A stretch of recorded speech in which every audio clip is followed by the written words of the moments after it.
नमस्कार। Artificial intelligence यानी AI अब ये कोई दूर की कौड़ी नहीं रही है ना? बिल्कुल नहीं, ये तो अब हमारी रोज की जिंदगी का हिस्सा है। सही कहा। फोन के असिस्टेंट से लेकर ऑनलाइन शॉपिंग, मैप्स, हर जगह एआई है। मतलब टेक्नोलॉजी बहुत पावरफुल हो गई है। हाँ, पावरफुल तो है और बहुत तेजी से बढ़ भी रही है। लेकिन इसी पावर के साथ कुछ बड़े सवाल भी खड़े होते हैं। बहुत सारी जिम्मेदारियां भी आती हैं। बिल्कुल, जैसे कि इसे बनाए कैसे, इस्तेमाल कैसे करें, सही तरीका क्या हो। और क्या ये हमेशा फेयर रहेगी, मतलब निष्पक्ष? अगर कुछ गड़बड़ हो जाए एआई से तो कौन जिम्मेदार होगा? ये सब बातें। हाँ, और क्या मशीन इंसानी वैल्यूज, मूल्यों को समझ सकती है, उनके हिसाब से काम कर सकती है? ये बड़े सवाल हैं। तो इन्हीं सब सवालों के इर्द गिर्द घूमती है हमारी आज की बातचीत, एआई एथिक्स यानी एआई से जुड़े नैतिक मुद्दे। सीधे शब्दों में कहें तो वो सिद्धांत, वो गाइडलाइंस जो एआई के डिजाइन, डेवलपमेंट और इस्तेमाल को सही दिशा दें। ताकि ये इंसानियत के लिए फायदेमंद हो, नुकसान कम से कम करे। एग्जैक्टली। तो आज हम इसी टॉपिक को थोड़ा और गहराई से समझने की कोशिश करेंगे कि ये एथिकल सवाल क्या हैं, क्यों जरूरी है और कैसे हम ये पक्का कर सकते हैं कि एआई सही रास्ते पर चले। चलिए शुरू करते हैं। तो सबसे पहला और शायद सबसे ज्यादा डिस्कस होने वाला मुद्दा है एआई में बायस का, मतलब पक्षपात। हाँ, क्या ये सच में हो सकता है? मशीन कैसे भेदभाव कर सकती है? देखिए, ये सवाल बहुत जरूरी है और इसका जवाब छिपा है कि एआई सीखता कैसे है। एआई सिस्टम्स बेसिकली डेटा से सीखते हैं। उन्हें बहुत सारा डेटा दिया जाता है और वो उसमें पैटर्न ढूंढते हैं। अब सोचिए, अगर वो डेटा ही बायस्ड है, मतलब उसमें हमारे समाज के जो पूर्वाग्रह हैं, जैसे जेंडर, कास्ट, रेस को लेकर, वो सब मौजूद है, तो एआई भी वही सीख लेगा। हाँ बिल्कुल।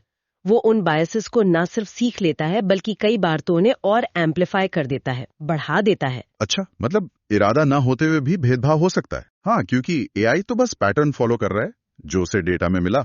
इसके कुछ रियल लाइफ एग्जाम्पल्स भी तो सुनने में आए हैं। हाँ, कई सारे। जैसे कुछ कंपनियों के हायरिंग टूल्स जो एआई बेस्ड थे, वो पुरुषों को प्रेफरेंस दे रहे थे। क्यों? क्योंकि उन्हें पुराने हायरिंग डेटा पर ट्रेन किया गया था और हिस्टोरिकली उस डेटा में पुरुषों को ज्यादा मौके मिले थे। तो एआई ने बस वही पैटर्न पकड़ लिया। और वो फेशियल रिकग्निशन वाला किस्सा भी तो था। बिल्कुल, वो बहुत बड़ा इशू था। शुरुआती कई फेशियल रिकग्निशन सिस्टम्स महिलाओं और डार्क स्किन वाले लोगों को पहचानने में ज्यादा गलतियां करते थे। ओके। वजह वही, ट्रेनिंग डेटा में ज्यादातर गोरे पुरुषों के चेहरे थे।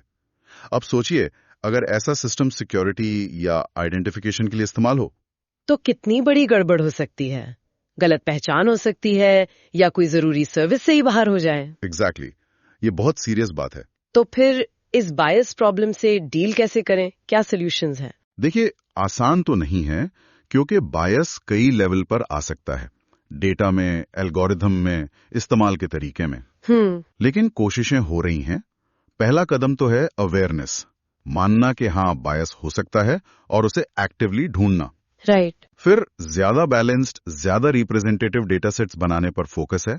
एल्गोरिथम्स की ऑडिटिंग हो रही है और बहुत जरूरी है इंक्लूसिव डिजाइन प्रिंसिपल्स अपनाना, मतलब एआई बनाते समय ही सबको ध्यान में रखना। ठीक है, तो बायस एक बड़ा पॉइंट है। अब एक और चैलेंज पर आते हैं, ट्रांसपेरेंसी और एक्सप्लेनेबिलिटी, पारदर्शिता और समझाने की क्षमता।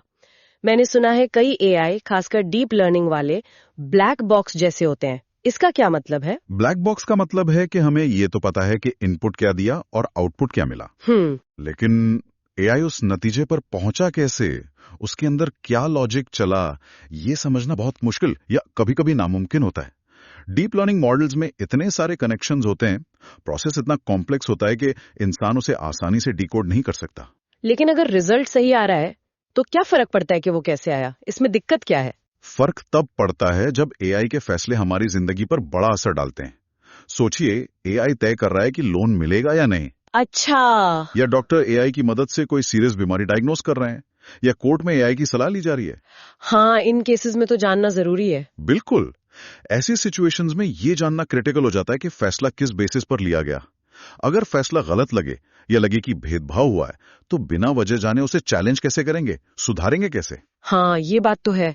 अगर पता ही नहीं कि गड़बड़ कहाँ हुई तो ठीक कैसे करेंगे? इसीलिए एथिकल एआई में एक्सप्लेनेबिलिटी यानी समझाने की क्षमता पर बहुत जोर है। कोशिश हो रही है ऐसी एआई बनाने की जो अपने फैसलों के पीछे का रीजनिंग बता सके। ये सिर्फ भरोसे के लिए नहीं, बल्कि गलतियों को पकड़ने और सिस्टम को बेहतर बनाने के लिए भी जरूरी है। ब्लाइंडली ब्लैक बॉक्स पे डिपेंड करना रिस्की हो सकता है। अब यहीं से जुड़ा एक और बहुत ही इंटरेस्टिंग और शायद कॉम्प्लिकेटेड सवाल आता है अकाउंटेबिलिटी का, जवाबदेही। मान लीजिए एक फुली सेल्फ ड्राइविंग कार का एक्सीडेंट हो जाता है या कोई एआई बेस्ड मेडिकल सिस्टम गलत डायग्नोसिस दे देता है जिससे मरीज को नुकसान होता है, तो जिम्मेदार कौन? कार बनाने वाला, सॉफ्टवेयर डेवलपर, मालिक या एआई खुद? ये इस वक्त एआई एथिक्स के सबसे बड़े अनसुलझे सवालों में से एक है। हमारा जो मौजूदा लीगल फ्रेमवर्क है वो ऐसी सिचुएशंस के लिए रेडी नहीं है। क्यों? क्योंकि ट्रेडिशनली जिम्मेदारी इंसानों की होती है, लेकिन जब फैसले एक मशीन ले रही है जो खुद सीख रही है, बदल रही है, तो जिम्मेदारी फिक्स करना बहुत मुश्किल है। क्या एआई को एक लीगल एंटिटी मान सकते हैं? शायद नहीं। तो फिर हर्जाना कौन देगा? सजा किसे मिलेगी? मतलब टेक्नोलॉजी आगे भाग रही है और कानून नियमन पीछे रह गए हैं। हाँ, काफी हद तक यही सिचुएशन है। दुनिया भर में इस पर डिबेट चल रही है, अलग अलग विचार हैं। कोई कहता है मैन्युफैक्चरर जिम्मेदार, कोई कहता है ओनर। इसके लिए नए लीगल और रेगुलेटरी फ्रेमवर्क्स की बहुत जरूरत है जो एआई से होने वाले नुकसान के मामलों में क्लियरली जिम्मेदारी तय कर सकें। ये सिर्फ टेक्निकल नहीं बल्कि एक बड़ा लीगल और सोशल सवाल है। आगे बढ़ते हैं एक और वेल नोन इश्यू पर, प्राइवेसी और डेटा प्रोटेक्शन।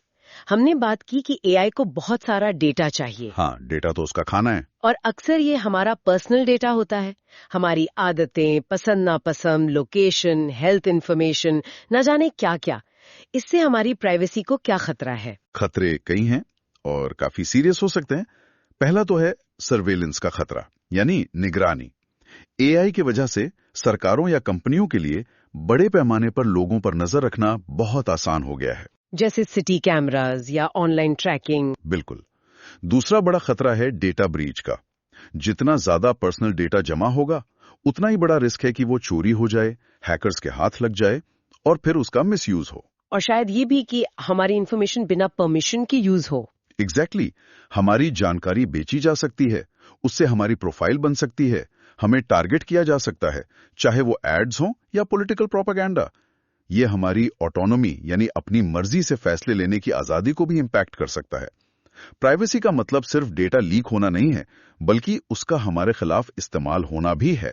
तो फिर इस डेटा प्राइवेसी को एआई के जमाने में कैसे प्रोटेक्ट किया जाए? इसके लिए मल्टी लेवल एफर्ट्स चाहिए। पहला, यूजर कॉन्सेंट। लोगों को साफ साफ पता होना चाहिए कि उनका कौन सा डेटा क्यों और कैसे इस्तेमाल होगा, और उनकी सहमति मायने रखनी चाहिए। दूसरा, स्ट्रिक्ट डेटा प्रोटेक्शन लॉज जैसे यूरोप का जीडीपीआर है और उनका सख्ती से पालन हो। तीसरा, प्राइवेसी प्रिजर्विंग टेक्निक्स का इस्तेमाल। ऐसी टेक्नोलॉजीज जो डेटा एनालाइज तो करे पर इंडिविजुअल आइडेंटिटी को प्रोटेक्ट करें, जैसे फेडरेटेड लर्निंग या डिफरेंशियल प्राइवेसी। इसमें कंपनियों और सरकारों दोनों को जिम्मेदारी लेनी होगी। अब एक ऐसा मुद्दा जो सीधा हमारी नौकरियों से जुड़ा है, जॉब डिस्प्लेसमेंट और इकोनॉमिक इम्पैक्ट। ये डर तो बहुत कॉमन है कि एआई और ऑटोमेशन जॉब्स खत्म कर देंगे। क्या ये डर सही है? ये कॉम्प्लेक्स इशू है और डर कुछ हद तक सही भी है। एआई यकीनन कई तरह के काम ऑटोमेट कर सकता है, खासकर वो जो रिपीटेटिव हैं, जैसे मैन्युफैक्चरिंग, ट्रांसपोर्ट, कस्टमर सर्विस। इनमें असर दिख भी रहा है। लेकिन अब बात प्रोफेशनल फील्ड्स तक भी आ रही है, लॉ, अकाउंटिंग, रेडियोलॉजी, जर्नलिज्म, जहां एआई इंफॉर्मेशन एनालिसिस या कंटेंट क्रिएशन में इंसानों की जगह ले सकता है। तो क्या फ्यूचर में बहुत बेरोजगारी होगी? जरूरी नहीं कि ओवरऑल बेरोजगारी बढ़े, हो सकता है काम का नेचर बदल जाए। कुछ जॉब्स जाएंगी तो शायद कुछ नई तरह की जॉब्स आएंगी भी। एआई को बनाने, मैनेज करने, ट्रेन करने वालों की जरूरत होगी। हाँ, ये भी हो सकता है। लेकिन चैलेंज ये है कि जिनकी जॉब्स जाएंगी, क्या उनके पास नई जॉब्स के लिए स्किल्स होंगी? ये ट्रांजिशन कितना स्मूथ होगा? यहीं पर बड़ा एथिकल सवाल आता है। बिल्कुल। समाज और सरकारों के लिए इस बदलाव में लोगों की मदद कैसे करें? इसके लिए बड़े पैमाने पर वर्कर रीट्रेनिंग और अपस्किलिंग प्रोग्राम्स चाहिए। साथ ही इनकम इनइक्वालिटी यानी आय की असमानता पर भी ध्यान देना होगा। कहीं ऐसा न हो कि एआई का फायदा कुछ ही लोगों तक पहुंचे। सोशल सेफ्टी नेट्स की जरूरत होगी। हाँ, प्रभावित लोगों के लिए सोशल सेफ्टी नेट्स को मजबूत करना होगा। यह सिर्फ इकोनॉमिक्स नहीं, सोशल जस्टिस का भी सवाल है। और एक और बेहद सीरियस कंसर्न है एआई का हथियारों में इस्तेमाल, जिसे वेपनाइजेशन ऑफ एआई कहते हैं। आजकल autonomous drones, cyber weapons, AI powered surveillance systems, ये सब सुनने में आता है। हाँ, ये एआई एथिक्स का एक बहुत ही डेंजरस पहलू है। सबसे बड़ी चिंता है lethal autonomous weapon systems, laws को लेकर, जिन्हें आम भाषा में किलर रोबोट्स भी कहते हैं। किलर रोबोट्स मतलब ऐसे हथियार जो बिना किसी इंसानी इंटरवेंशन के खुद ही टारगेट चुनकर उसे डिस्ट्रॉय करने का फैसला ले सकें, बिना इंसान की इजाजत के। हाँ, एल्गोरिथम तय करेगा कि किसे मारना है, कब मारना है। इसको लेकर दुनिया भर में गहरी एथिकल चिंताएं हैं। क्या लाइफ और डेथ का फैसला पूरी तरह एक मशीन पर छोड़ना ठीक है? नहीं, बिल्कुल नहीं। क्या मशीनें युद्ध के नियम, नैतिकता समझ सकती हैं? अगर ऐसे हथियार से गलती हो जाए, वो किसी बेगुनाह को मार दे, तो जिम्मेदार कौन? Programmer, commander, machine? और इनके गलत हाथों में पड़ने का, हैक होने का खतरा कितना बड़ा है? ये सवाल बहुत गंभीर है। तो कई देश इन पर बैन लगाने की मांग कर रहे हैं। हाँ, बिल्कुल, इस पर ग्लोबल डिबेट चल रही है। ये सारे मुद्दे सुनकर तो लगता है कि एआई के साथ चुनौतियां बहुत ज्यादा हैं। क्या है इनसे निपटने के लिए कोई गाइडलाइंस, कोई प्रिंसिपल्स भी हैं? हाँ, अच्छी बात यह है कि इस पर काफी काम हुआ है और हो रहा है। दुनिया भर में रिसर्चर्स, पॉलिसी मेकर्स, कंपनियां, इंटरनेशनल ऑर्गेनाइजेशंस, सब ने मिलकर कुछ गाइडिंग प्रिंसिपल्स बनाने की कोशिश की है। अच्छा, अलग अलग फ्रेमवर्क्स हैं, पर कुछ कॉमन प्रिंसिपल्स लगभग सब में दिखते हैं। जैसे? पहला है बेनिफिसेंस, यानी एआई का इस्तेमाल इंसानों और समाज के फायदे के लिए हो। ठीक है। दूसरा नॉन मैलिफिसेंस, यानी नुकसान से बचाओ, एआई सुरक्षित हो, भेदभाव ना करे। ओके। तीसरा जस्टिस, यानी न्याय, एआई फेयर हो, सबको समान अवसर दे। चौथा ऑटोनॉमी, यानी इंसानी गरिमा और आजादी का सम्मान करे। पांचवा अकाउंटेबिलिटी, जिसकी हमने बात की, जिम्मेदारी तय हो। और छठा ट्रांसपेरेंसी, यानी एआई की कार्यप्रणाली समझने योग्य हो। ये प्रिंसिपल्स तो काफी साउंड करते हैं, लेकिन इन्हें प्रैक्टिकली लागू करने के लिए क्या हो रहा है ग्लोबल लेवल पर? हाँ, कोशिशें हो रही हैं। जैसे यूरोपियन यूनियन का एआई एक्ट है, जो रिस्क के हिसाब से रूल्स बनाता है। खासकर हाई रिस्क एआई के लिए कड़े नियम हैं। अच्छा। यूनेस्को का भी एक ग्लोबल फ्रेमवर्क है जो ह्यूमन राइट्स और सस्टेनेबिलिटी पर फोकस करता है। और भारत में? भारत सरकार भी रिस्पॉन्सिबल एआई फॉर ऑल जैसे कॉन्सेप्ट्स पर जोर दे रही है, अपनी पॉलिसीज बना रही है। बड़ी टेक कंपनियां भी, गूगल, माइक्रोसॉफ्ट, ओपन एआई, उन्होंने अपने एथिकल प्रिंसिपल्स जारी किए हैं। तो मतलब काम चल रहा है? हाँ, काम तो चल रहा है, लेकिन चुनौतियां भी हैं। पहली है इन्फोर्समेंट की। नियम बनाना एक बात, लागू करना दूसरी। सही है। दूसरी चुनौती है ग्लोबल कंसेंसस।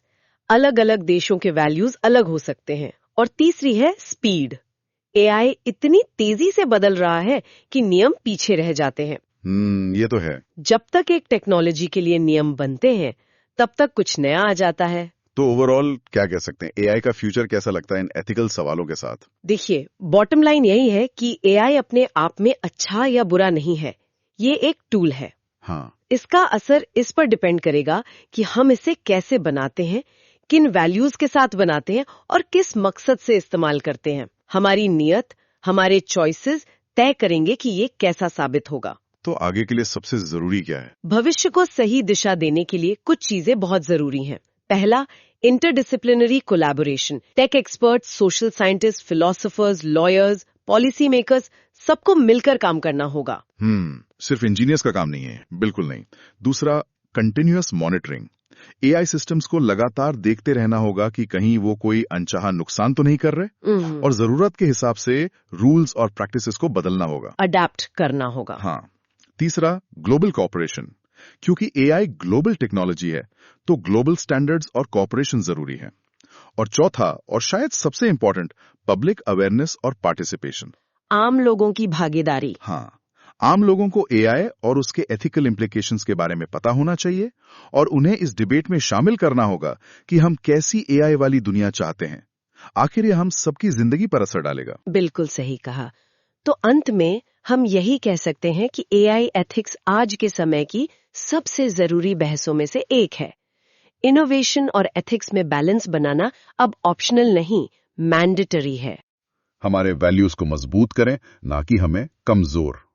अगर हम सावधानी से, समझदारी से और मिलकर आगे बढ़ें, तो एआई वाकई एक बेहतर, सुरक्षित और सस्टेनेबल दुनिया बनाने में हमारा पावरफुल साथी बन सकता है। और हमेशा की तरह जाते जाते श्रोताओं के लिए एक सवाल छोड़ते हैं। हमने पब्लिक पार्टिसिपेशन की बात की, तो सोचिए सिर्फ सरकारों या कंपनियों के नियम बनाने का इंतजार करने के बजाय एक व्यक्ति के तौर पर हम अपने आसपास, अपनी कम्युनिटी में, अपने काम की जगह पर एआई के नैतिक भविष्य को सही दिशा देने में और जिम्मेदार एआई को बढ़ावा देने में क्या एक्टिव रोल निभा सकते हैं, इस पर जरूर सोचिएगा।